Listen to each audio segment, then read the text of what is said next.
मराठवाड्यातल्या पूरग्रस्त भागात सॅनिटरी पॅडचा तुटवडा झी 24 तासच्या आवाहनानंतर राजकीय पक्षांकडून मदतीचा हात तर सॅनिटरी नॅपकिन्स प्राधान्याने उपलब्ध करून द्या आदिती तटकरेंची पालकमंत्र्यांना पत्राद्वारे विनंती।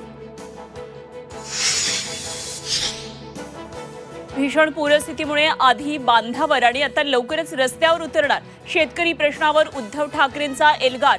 मराठवाड्यात 11 ऑक्टोबरला मोर्चा।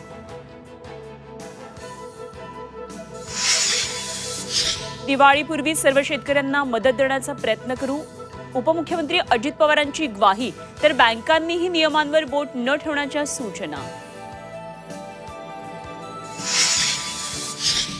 शेतकऱ्यांनी शेती नुकसानीचे फोटो काढून जिल्हाधिकाऱ्यांना पाठवले तरी ते ग्राह्य धरणार कोणताही शेतकरी मदतीपासून वंचित राहणार नाही मंत्री शंभूराज देसाई यांची ग्वाही।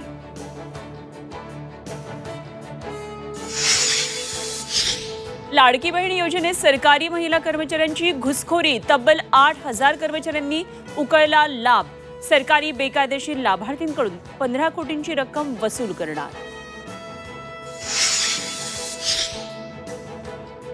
पंतप्रधानांचा 8 आणि 9 ऑक्टोबरला मुंबई दौरा। नवी मुंबई आंतरराष्ट्रीय विमानतळ मेट्रो 3 सेवेचं उद्घाटन मोदींच्या भेटीनंतर फडणवीसांची माहिती। एमपीएससीची 28 सप्टेंबरची पूर्वपरीक्षा पुढे ढकलली। राज्यभरातल्या पाऊस पूरस्थिती आणि पावसाच्या इशाऱ्याच्या पार्श्वभूमीवर आयोगाचा निर्णय।